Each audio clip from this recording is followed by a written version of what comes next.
Assalamualaikum warahmatullahi wabarakatuh. Kami dari kelas 10 ingin mempresentasikan hasil karya kami yang berjudul Pemanasan Global.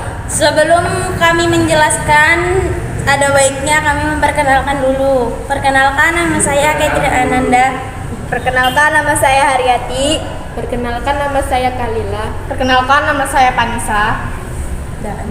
Ini contoh dari pemanasan global. Matahari. Matahari terdiri dari energi panas. Panas matahari sebagian dipantulkan lagi oleh bumi dan diteruskan oleh atmosfer. Rumah kaca. Rumah kaca panas matahari sebagian diserap oleh bumi, makanya jadi panas. Panas matahari sebagian dipantau kembali oleh gas rumah kaca untuk memanaskan bumi. Panas matahari sebagian dipantulkan kembali oleh atmosfer. Es sulit memantulkan cahaya lalu mencair. Air menguap bikin cuaca tambah panas.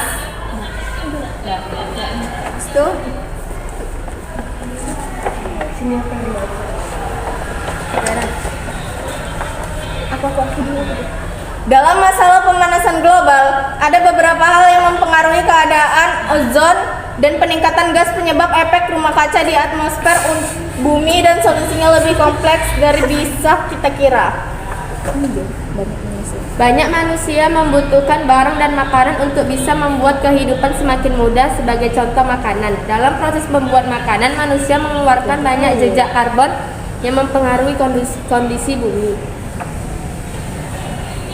Gas yang paling banyak menyebabkan perubahan iklim adalah metana. Metana paling umum dihasilkan dari proses fermentasi, namun hal yang paling besar berkontribusi dalam peningkatan gas metana adalah peternakan sapi.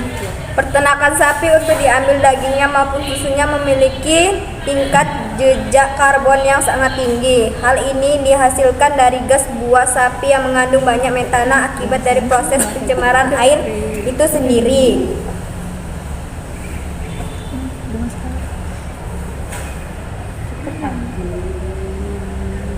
Dengar nggak sih?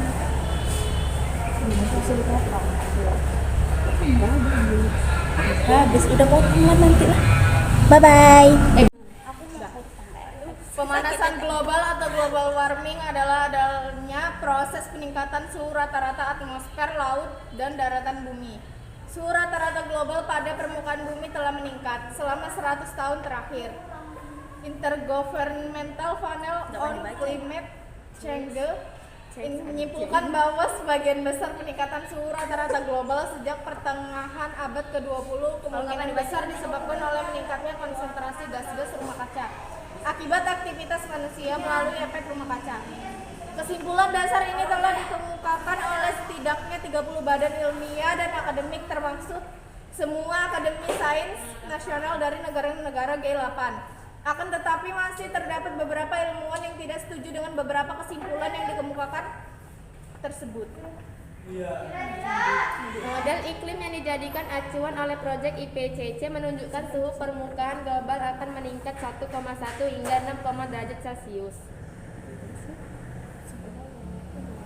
Perbedaan angka perkiraan itu disebabkan oleh penggunaan skenario berbeda mengenai emisi gas-gas rumah kaca di masa mendatang, serta model-model sensitivitas iklim yang berbeda.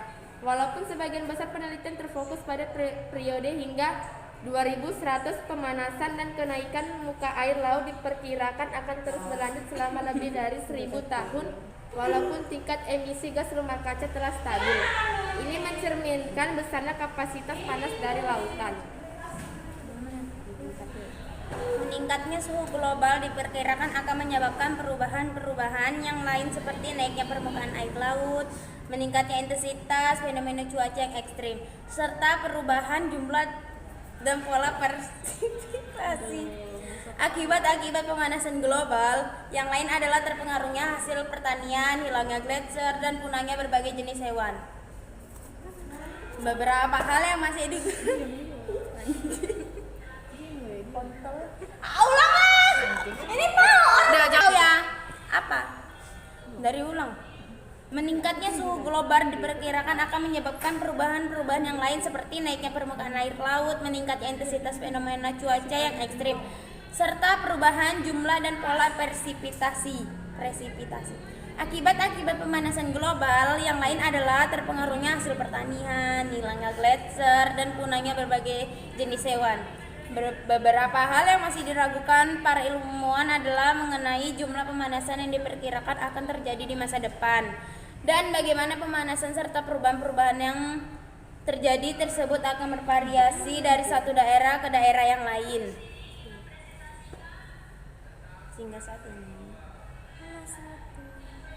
Hingga saat ini masih terjadi perdebatan politik dan publik di dunia mengenai apa jika ada tindakan yang harus dilakukan untuk mengurangi atau mengembalikan pemanasan lebih lanjut atau untuk beradaptasi terhadap konstitusi yang ada.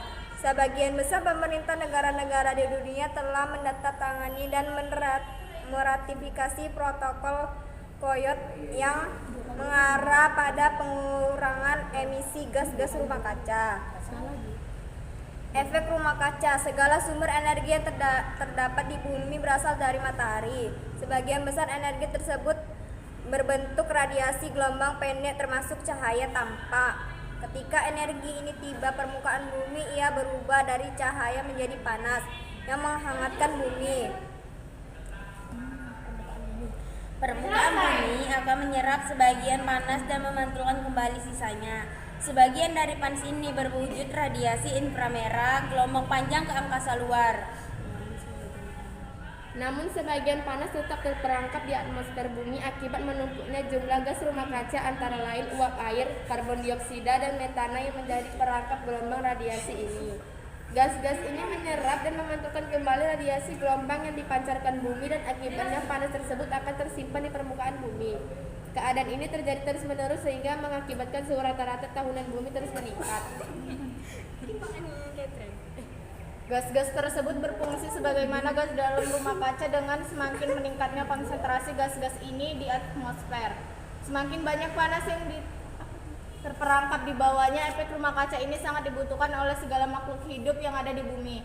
Karena tanpanya, planet ini akan menjadi sangat dingin. Dengan temperatur rata-rata sebesar 15 derajat Celcius, bumi sebenarnya telah lebih panas 33 derajat Celcius dari temperatur semula. Jika tidak ada efek rumah kaca, suhu bumi hanya 18 derajat Celcius sehingga es akan menutupi seluruh permukaan bumi. Akan tetapi sebaliknya, apabila gas-gas tersebut telah berlebihan di atmosfer, akan mengakibatkan pemanasan global. Itu saja presentasi kami. Jika ada kesalahan Atau kata-kata yang Kurang lebihnya kami mohon maaf. Kami akhiri dengan wabillahi taufiq wal hidayah. Wassalamualaikum warahmatullahi wabarakatuh. Selamat siang semua.